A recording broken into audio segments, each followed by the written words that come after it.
Good morning. So today we're going to be completing lesson 7 on negative exponents. Like I said yesterday, I want you to refer back to the do now from lesson 6 because that's what we're going to look at to try to figure out our rule for negative exponents. So I'm just going to take a second to flip back to our do now there. So if we're looking at our do now there from lesson 6, what we want to do here is we want to try to find some sort of a pattern here to help us figure out our rule. So yesterday we learned that everything to the 0 power was 1. So what I want to do here is see, do you notice any pattern here? Let's look here. Our highest exponent is 8. Then I have 4. Then I go to 2. Then I go to 1. Then I go to 0.5. Then I go to 0.25. And then I go to 0.125. Do you notice a pattern? How do I get from 8 to 4? And then from 4 to 2? And then from 2 to 1. I'm doing the same thing over and over again. And that thing that I'm doing is I am actually dividing by 2 each time. 8 divided by 2 gives me 4. 4 divided by 2 gives me 2. 2 divided by 2 gives me 1. 1 divided by 2 gives me 0.5 or 1/2. 0.5 divided by 2 gives me 0.25. And 0.25 divided by 2 gives me 1.125. So here I have 2 to the 3rd. Then I have 2 to the 2nd. Then I have 2 to the 1st. Then I have 2 to the 0. So that's really just 1. So I'm taking each of these and dividing them. So 8 divided by 2 gave me 4. 4 divided by 2 gave me 2. 2 divided by 2 gave me 1. This 0.5 is really just 1 divided by 2, correct? Then I'm taking 1 dividing it by 2 and dividing it by 2 again. Here I'm taking 1 divided by 2 divided by 2, and I'm dividing it by 2 again. So really what this is this is just 1 over 2, and the invisible exponent on the 2 is a 1 to the 1st. Here, this is 1 divided by 2. There's 2 2's, so it's 2 to the 2nd. Here, the 3rd, it's 1 divided by 2, and there are 3 of them, so it's 2 to the 3rd. So what do you notice about the powers in this example? Well, if I look here, 2 to the negative 1st became a fraction, 1 over 2 to the positive 1st. 2 to the negative 2nd became a fraction, 1 over 2 to the positive 2nd. 2 to the negative 3rd became a fraction, 1 over 2 to the positive 3rd. So our powers are the same. One's negative and one's positive, and it just becomes a fraction. Let's see what happens in our example where we have the base of 3. So if I look, we need to see if we find a similar pattern. I go from 27 to 9, 9 to 3, 3 to 1, 1 to 0.3 repeating, 0.3 repeating to 0.1 repeating, and then 0.1 repeating to 0.37 repeating. What's my pattern? How do I go from 27 to 9, from 9 to 3, and so on? Well, to get from 27 to 9, I'm dividing by 3. So I'm dividing by that base again. To get from 9 to 3, I divide by 3. 3 divided by 3 gives me 1. 1 divided by 3 gives me 0.3. 0.3 divided by 3 gives me 0.1. And if I divide 0.1 by 3, I get 0.037 repeating. So I'm dividing by 3 every time. So technically here, this is just 1 over 3. Then here it's 1 over 3, and I'm dividing by 3 again. So I'm taking that and dividing it by 3. Then here I need to take this one and divide it by 3 again. So really, 3 to the negative 1st is the same as 1 over 3 to the 1st power. 3 to the negative 2nd is the same as 1 over 3 to the 2nd power. 3 to the negative 3rd is the same as 1 over 3 to the 3rd power. And if I look at those exponents there, the negative exponent turns into a positive because it's in that fraction there. The negative exponent turns into the positive in that fraction. And the negative exponent here turns into a positive. So now I'd like you to flip back to your lesson number 7 with negative exponents. And we're going to talk about that rule we just discovered. So what we saw there was our rule for negative exponents. And we noticed that when we had an exponent that was negative, we use the multiplicative inverse of it, or we create a fraction. So a to the negative n would become 1 over a to the, and just change that negative to a positive exponent. So the negative exponent becomes a positive by creating a fraction and moving the exponent down into the denominator. And remember, the denominator is the bottom part of the fraction. So for example here, I have 5 to the negative second.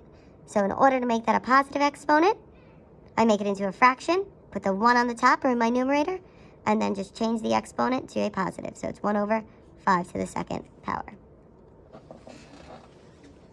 So before we look at the next example, I'd like you to try these two. So here I have x to the negative third. I need my exponent to become a positive. So in order to do that, I'm going to create a fraction.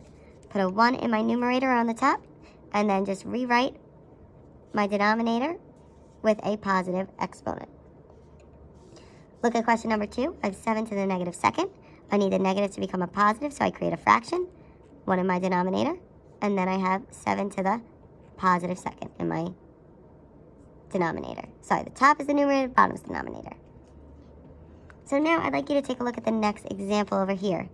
This example is a little bit different, but it's similar to when we had 0 exponents because we have the 5 attached to the x to the negative second power. Remember, this means there's an invisible multiplication symbol. So this is really 5 times x to the negative second. So it's really 5 times x to the negative second. We can't keep the exponent negative, so we need it as a positive. So we just create a fraction with a 1 over, and then the x becomes a positive squared. Now, every number we know we can write as a fraction. So 5 over 1 is the same as 5. Then we're just going to multiply straight across. 5 times 1 gives you 5, and 1 times x squared gives you x squared. So your final answer is 5 over x squared. So let's look at question number 3. We have 3 to the negative third. We cannot keep that as a negative exponent, so I need to make it positive. And I do that by creating a fraction. My numerator is 1, and my denominator becomes 3 to the, instead of a negative third, it becomes a positive third. Question number 4, b to the negative eighth. I can't keep that negative. I need to make it a positive. Create a fraction. In my numerator, I put the 1, and in my denominator, I have b to the, instead of a negative 8, it becomes a positive 8. Number 5 is a little bit different. I have 5y to the negative 6. Now remember, this is really telling me it's 5 times y to the negative 6. I have 5 then times y to the negative 6. I can't keep a negative exponent, so I need to make it into a positive, and I do that by making it a fraction. I put 1 in my numerator, and then the y to the positive 6 in my denominator. Then I need to multiply them, so I need to make the 5 into a fraction. Any number you can make into a fraction by putting it over 1. So then I multiply straight across. 5 times 1 is 5. 1 times y to the 6 is y to the 6.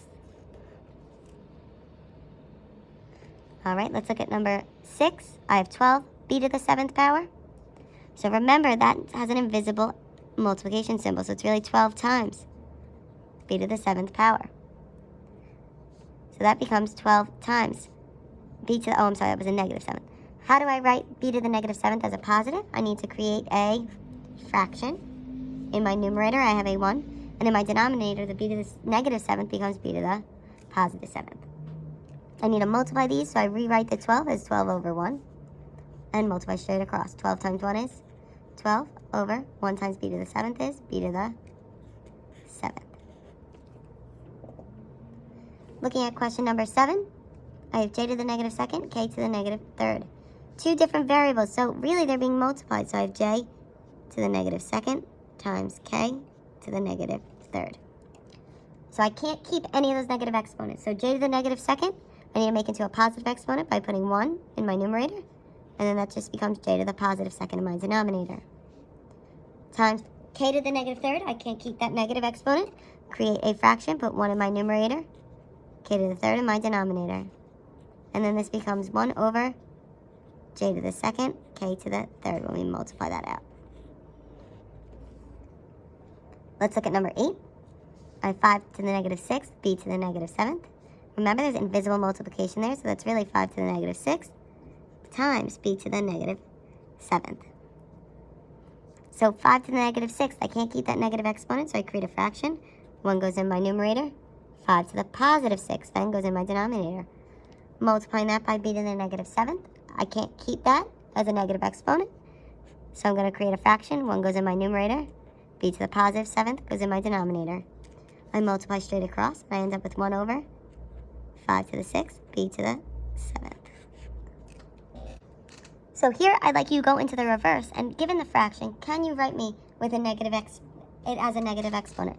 So 1 over c to the 6th, so I'm going to look at my denominator, it's c to the 6th, so it would just be c to the negative 6, so that would translate back to 1 over c to the 6th.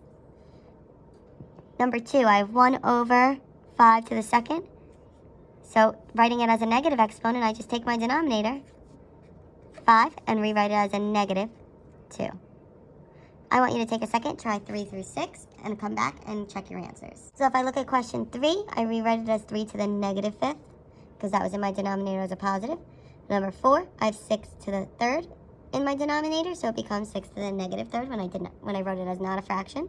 Number 5 became 4 to the negative 4th, and number 6 became 9 to the negative 7th.